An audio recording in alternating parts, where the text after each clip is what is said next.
This instructional video will discuss Protocol Insight's UniPro and UFS debug ecosystem. We will also demonstrate a Xiaomi 13 Pro smartphone with our Gripper Interposer debug platform. Since 2014, Protocol Insight has been the market leader for UFS and UniPro debug and analysis tools. We offer a complete debug ecosystem for MIPI MPI, UniPro, and UFS, supporting byte-to link widths up to 24 gigabits per second. The high-speed Gear 5 probe can be used in any test environment, phone, or debug platform. The probe tips are replaceable and can be soldered directly to the board. The tip head is 2 centimeters long and the distance between the two leads is 0.3 centimeters. The probe has an amplifier that can be adjusted through the instrument software to compensate for system losses and reflections. We will talk about the Interposer card on the next few slides. The MIPI MPI version 5.0 specification removes small amplitude mode. This makes achieving clean captures with passive 50-50 splitters more challenging. The amp splitter test platform is a 70-30 splitter, with 70% of the signal going to the host and DUT. The 30% split is passed through a tunable amplifier to improve the signal quality for the Protocol Insight analyzer. The amp splitter supports SMP mini connectors. 2 amp splitter boards are used to debug a host and DUT by-2 link. The Interposer debug system builds on the capabilities of the amp splitter platform. The Interposer supports simultaneous debug of a by-2 host and DUT link. Like the amp splitter, the Interposer amplifies the host and DUT signals to compensate for system losses and sends these signals to the instrument via the SMP mini connectors. The Interposer provides flexible connection options for UFS devices. The UFS device can be soldered directly to the UFS device footprint, or a gripper socket can be used. Here are pictures of the top and bottom side of the Interposer card. This is one of the cards that make up the Interposer debug solution. On the top side, you can see the SMP mini connectors, a gripper socket where a UFS device can be placed, and the cable connector. The cable connector joins the Interposer and power card together. On the bottom side, you see the UFS ball array. To connect the Interposer card to your test system, there are a few options. You can use another gripper socket soldered to the test system. The gripper socket on the test system will attach to the UFS ball array on the Interposer card. You can solder the Interposer card directly to the test system, or an elastomer socket can be soldered onto the Interposer card and then soldered to the test system. Here are pictures of the top and bottom side of the power card. This card connects to the Interposer card and controls the amplification circuitry. The Interposer design improves the signal margin by about 5 dB when compared to a standard off-the-shelf 50-50 splitter. By separating the power and Interposer cards, we simplify the integration of the Interposer card into the platform under test.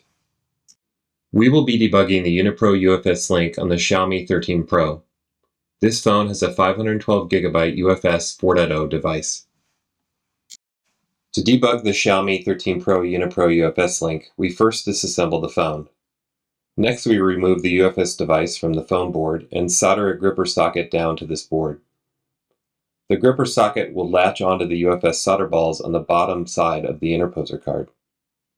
The UFS device that was removed from the phone is then reballed and pressed into the gripper socket on the top side of the Interposer card.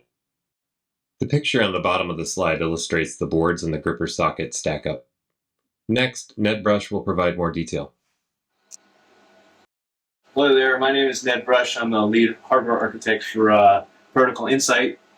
And we recently acquired a Xiaomi Pro 13 phone. We're going to show you how we've installed a Protocol Insight Interposer to look at the traffic. This phone. Okay, so now we're looking at the setup here. We have the battery and the motherboard pulled out of the phone. They're attached to this box.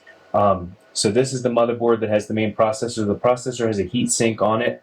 And then what we've done here is I've removed the UFS device and installed a gripper onto the motherboard, and then this blue Interposer board is from Protocol Insight. It snaps into the gripper that's on the board. We have a gripper on the Interposer, and the memory device snaps into the gripper here. We have a control circuit that runs out here, so this is power and control to the Interposer, and then all the RF signals both D in and D out run to the protocol analyzer so we can analyze those signals. Okay, so we're going to run AndroBench, which is a benchmarking tool, and this will create a bunch of UFS traffic. So now it's running, and we can see that we get 3.5 gigabytes per second read and 2.7, 2.8 gigabytes per second writes. And then we'll do the same thing and we'll look at it on the protocol analyzer.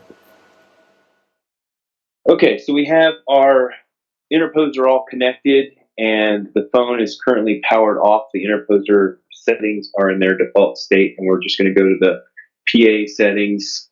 We've connected to the hardware. We're going to go to the PA settings and just check out a few things here. So we want to click this to UniPro 2.0. I think we're good with 64 megabits of memory depth.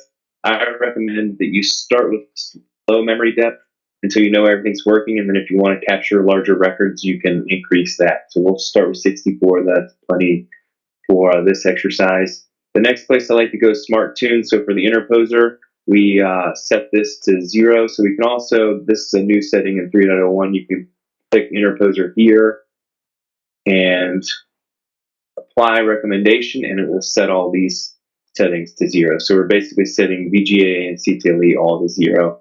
We'll click apply there. In order for those to go into effect, we need to have a gear change, but we'll get that when we boot up the phone. So just hitting apply doesn't actually apply it into the PHY until it sees a gear change. So I think that's a quick look at all the settings that we'll go through before we go.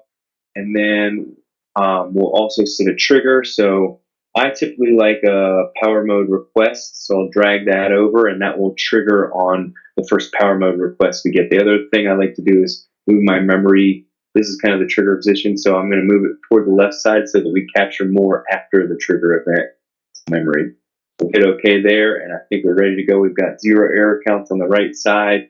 I'm going to hit start the analyzer. It's ready, and I'm going to turn on the phone. We'll see the phone boot up. So it is on now. Okay, so you can see we're getting Gear 5 traffic. You will see, typically during a phone boot up, you will see small symbol error counts depending on the nature of the phone. This is generally caused because the phone is actually powering devices, the device on and off, and the PA doesn't know that.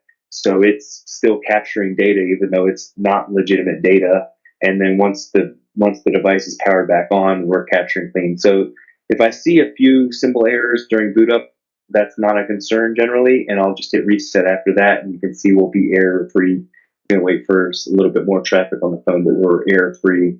Yeah, so here's some more traffic. That's still Gear 1. We jumped to Gear 5, but we're error-free. And then you can come over here and see the packet list with the trigger. So the next thing I'll do is I'm going to run AndroBench. So I'm going to log into my phone.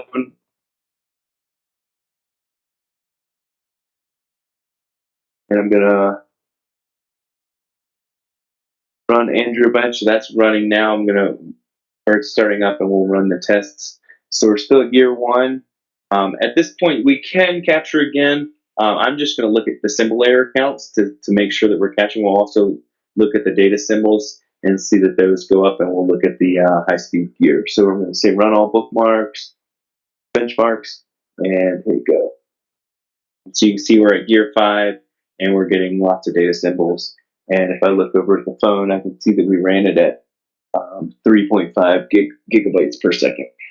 So that's a quick look at using the protocol analyzer with AndroBench and the interposer. The traces captured by the Protocol Insight Interposer and Analyzer are available for download. Contact support at protocolinsight.com for the links.